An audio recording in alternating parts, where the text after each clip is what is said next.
अब क्वेश्चन कौन सा है अपना, जो है क्वेश्चन 87, ठीक है।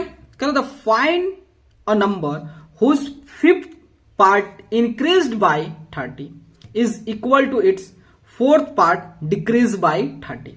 कर रहा है क्वेश्चन, कर रहा है मेरे दोस्त कि कोई भी एक नंबर है और जब उस नंबर के फिफ्थ पार्ट को हम 30 से इंक्रीज कर 30 से बढ़ा देते हैं, मतलब 30 उस नंबर में, उस नंबर के फिफ्थ पार्ट में जब 30 ऐड कर देते हैं और फिर से उसी नंबर के फोर्थ पार्ट में जो होता है, फोर्थ पार्ट से जो होता है हम 30 घटा देते हैं, तो दोनों नंबर क्या हो जाता है, अब दोनों नंबर इक्वल हो जाता है। तो बताना है वो नंबर कौन है।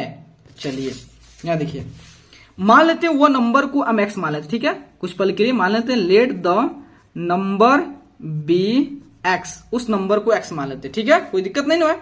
अब इस x का जो होता है फिफ्थ पार्ट, तो x का फिफ्थ कितना पार्ट कितना होगा, x बाय 5।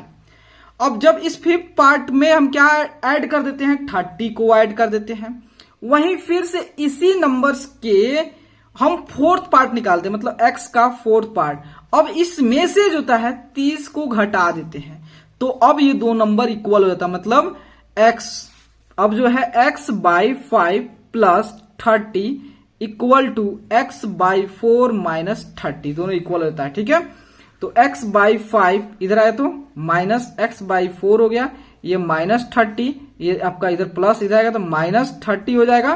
देन कितना हो गया, ये 5 और 4 का एलसीएम में 20 हो जाएगा। देन 4x हो गया, इधर माइनस 5x हो गया, इधर माइनस 60 हो गया, इधर माइनस x बाई 20 हो गया। देन उसके बाद cross multiply, then x equal to minus 20 into minus 60, then x equal to कितना हुआ, 1200 हो गया। मतलब 1200 वो नंबर है जिसके फिफ्थ पार्ट को 30 से इंक्रीज कर देता हूं और उसी 1200 को उसका फोर्थ पार्ट में जो होता है, फोर्थ पार्ट में से 30 घटा देता हूं तो दोनों नंबर इक्वल हो जाता है। तो यही अपना नंबर 1200, ठीक है। तो मेरे दोस्त अगर वीडियो अच्छे लगे तो चैनल को लाइक सब्सक्राइब शेयर जरूर करिएगा। मैं बहुत मेहनत करता हूं मेरे दोस्त आप लोगों के लिए। Thank you.